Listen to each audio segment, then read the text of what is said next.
مرحبا أصدقائي. اليوم راح أقدم لكم أطيب وصفة منسف سوري بطريقتي. طبعا راح أعمل المنسف بالرز والفريكة، وأنا جبت كتاف الخروف ولحمة الموزات. وبتمنى تعملوا لنا اشتراك وتحطوا لنا إعجاب وتشاركوها مع أصدقائكم. أنا الشيف إدريس. أصدقائي بنيجي على المكونات.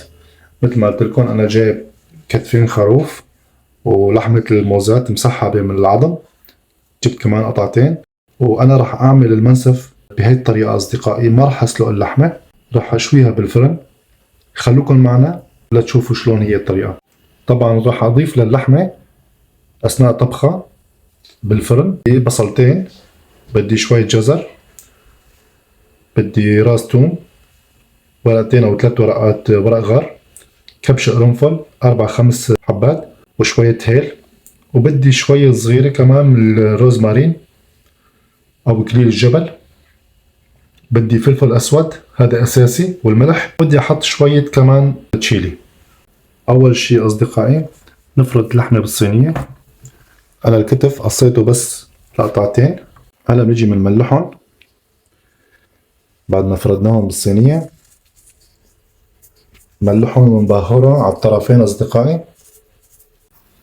حط كمية كافية من الملح، حط عليهم فلفل اسود. انا بحب هذا الفلفل المشكل، نكهته بتجي قوية. رح احط كمان شوي من الفلفل الاسود المطحون ناعم. رح احط كمان عليهم شوية تشيلي، رشة خفيفة. وهلا بنعمل لهم تدليكة خفيفة. هلا بنقلبهم على الطرف الثاني، بنعمل نفس العملية. كمان بنملحهم اصدقائي على الطرف الثاني. حط عليهم كمان فلفل، رش عليهم كمان رشة خفيفة من الفلفل الأسود الناعم، كمان رشة خفيفة من التشيلي، وبنعمل لهم تدليكة كمان خفيفة.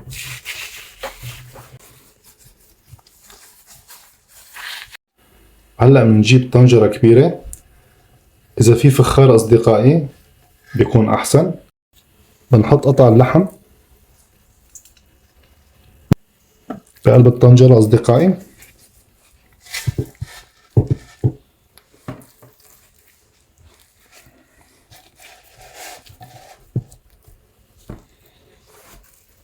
قطعت البصل والجزر والثوم بهالشكل هذا. هلا راح اضيفهم. اول شي بنضيف ورق الغار،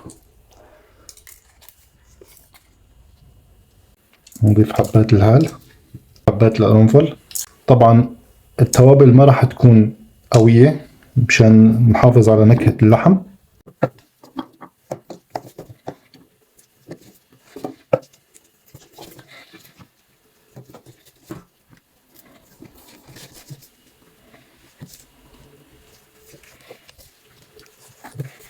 نحاول قدر الإمكان نوزع الخضار والتوابل.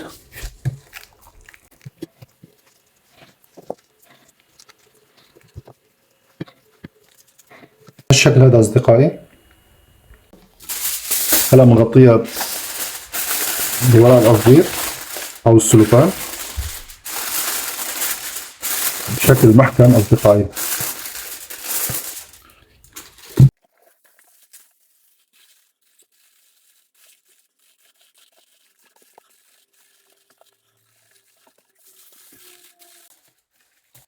أهم شي يكون إغلاق محكم أصدقائي.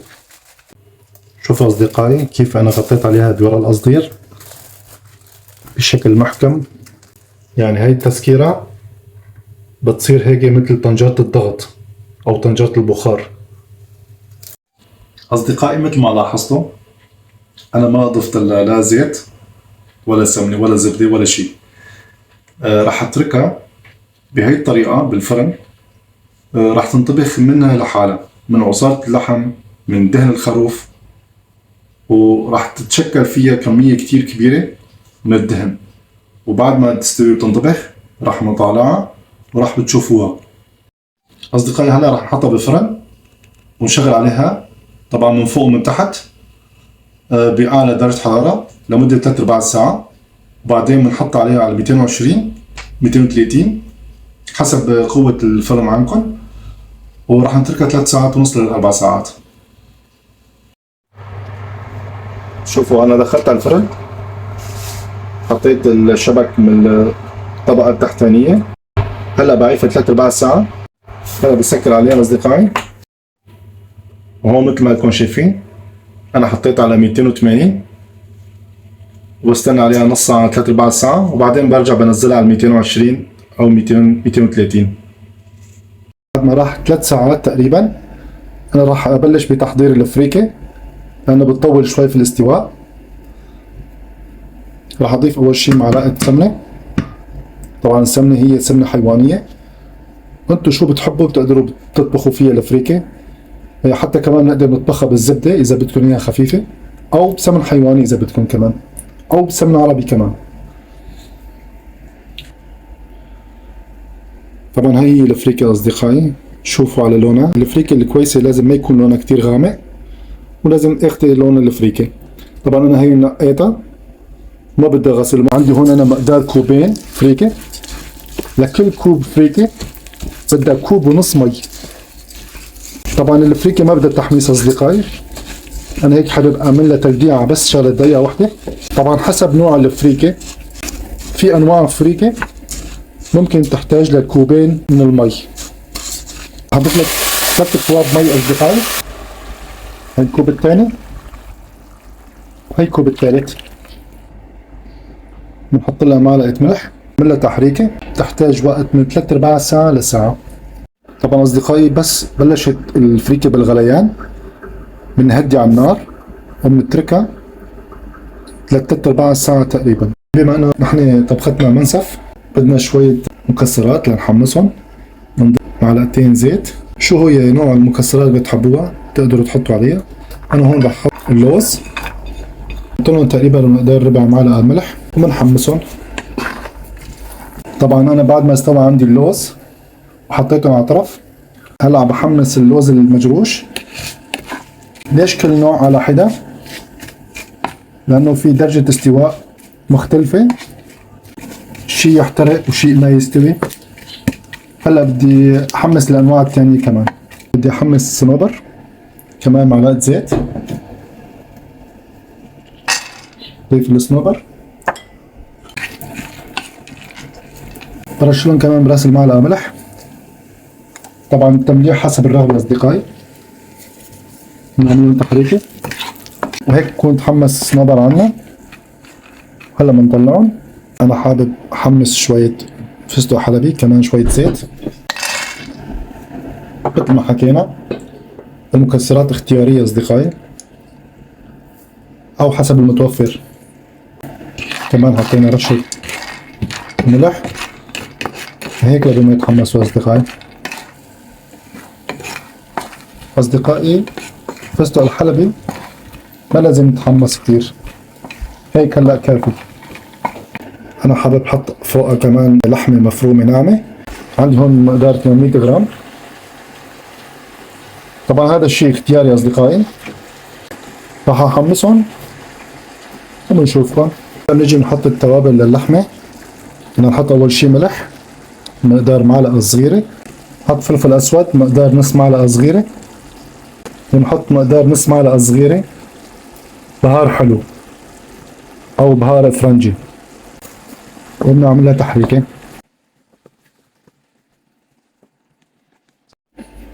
هلا اصدقائي بعد ما راح 3/4 ساعة اصدقائي انا زدت على الفريكة مقدار 3/4 كاسة مي، لانه شفت استواءها ما ظابط. وبعد 4 ساعات تقريبا شوفوا اصدقائي نشفت المي، وشوفوا على المنظر الفريكة فتحت معي. شوفوا اصدقائي الحبة واختها. هلا بغطي عليها وبحطها على الطرف لترتاح شوي. اصدقائي انا راح اطبخ كمية رز مقدار 2.5 كوب. هلا بعد ما ذابت عندي الزبدة راح نحمص شوي الرز. طبعا انا غسلتهم ونقعتهم بالمي السخنة لمدة 10 دقايق. وهلا راح افضي الرز.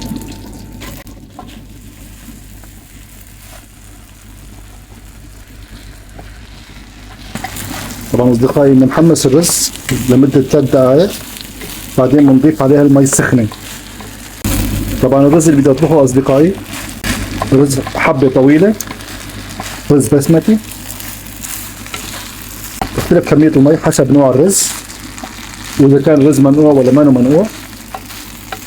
انا هذا الرز اللي بستخدمه بعد ما بنقعه مقدار كوب مي لكل كوب رز. بعد ما ملحها كمان بدي اضيف مقدار معلقة صغيرة ملح،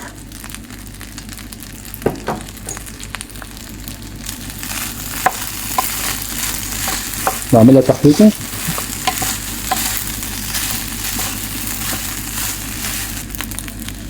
وبحط لها براس المعلقة رشة صغيرة بهار حلو أو بهار فرنجي عشان تعطيها نكهة طيبة. وهلا بضيف المي، طبعا بعملها تحريكة وبضيف المي. هاي الكوب الثاني نعملها تحريكة أصدقائي. بما إنه بلشت تغلي بنغطي عليها وبنهدي على النار لمدة 15 دقيقة. أصدقائي هيك بكون استوى عندي الرز بعد ما راح تقريبا ربع ساعة. عملت له تحريكة ورجعت غطيت عليه دقيقتين. شوفوا لي أصدقائي كل حبة مفرودة لحالها. هلا أصدقائي بعد ما راح 4 ساعات راح نطلع الطنجرة.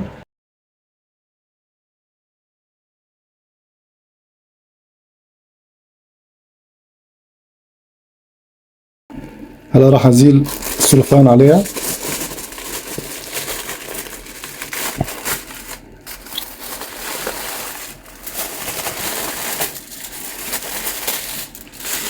شوفوا لي على المنظر أصدقائي، ما في داعي أحكي. شوفوا لي العظم مفصول عن اللحم مثل ما إننا شايفين.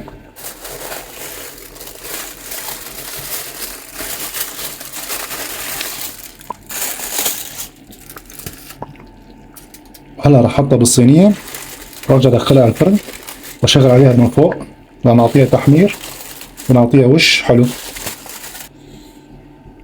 شوفوا لي اصدقائي انا صرت اطالع قطع اللحم عشان ادخلهم على الفرن. شوفوا لي انا طلعت بس 3 قطع. شوفوا لي على كمية الدهون اللي طلعت من اللحمة، طبعا بدون ما اضفنا ولا شيء، ولا نقطة مي ولا زيت ولا شيء. هلا اصدقائي بعد ما حطيتهم بالصينية بشغل الفرن بس من فوق بين 5 دقايق ل 7 دقايق واطلعهم. قبل ما ادخلهم على الفرن اصدقائي راح ارش عليهم رشة بابريكا حلوة او حادة حسب الرغبة مشان اعطيها وش حلو.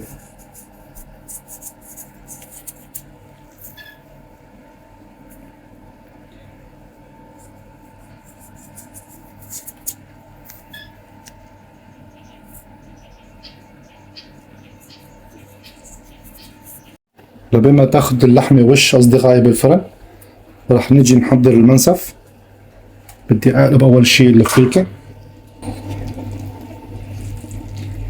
بعد ما قلبت الفريكة راح افردها، راح افردها شوي هيك على الاطراف.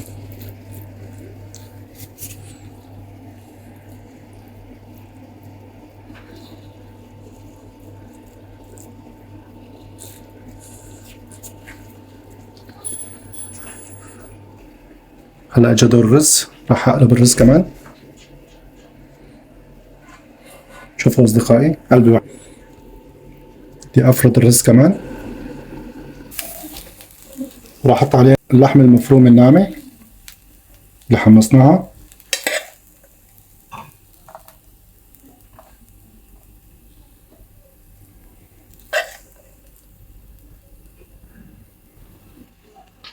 شوفوا لي يا اصدقائي اللحمة اخذت وش وهيك صار لونها. وهلا كمان بنحطها فوق صحن المنسف او جات المنسف.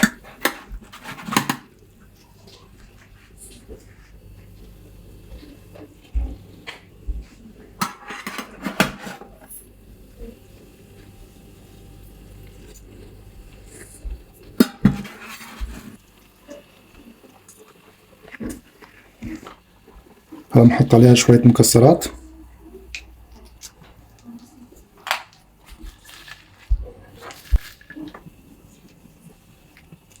نحط كمان من اللوز المجروش المحمص، كمان شوي من الفستق الحلبي،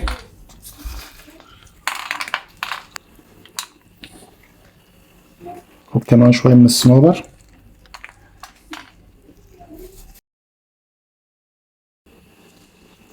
شوفوا لي على هالمنظر، شوفوا لي على قد بكيتها تطلع. شوفوا على هالطريقة بطبخ اللحم، كتير طريقة ناجحة أصدقائي، والطعم شي رهيب. أنا أخذت من عصارة اللحمة والدهن وراح أفضي فيها فوق المنسف بهالشكل هذا، كفكير أو كفكيرين حسب ما بتحبوا انتو.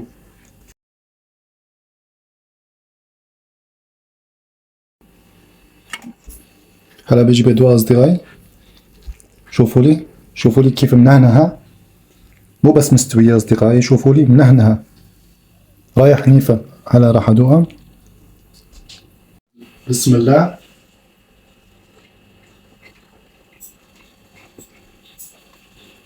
الله على الطعم، شي رهيب أصدقائي، بتمنى تجربوها وبتمنى لكم فيها بالصحة والعافية.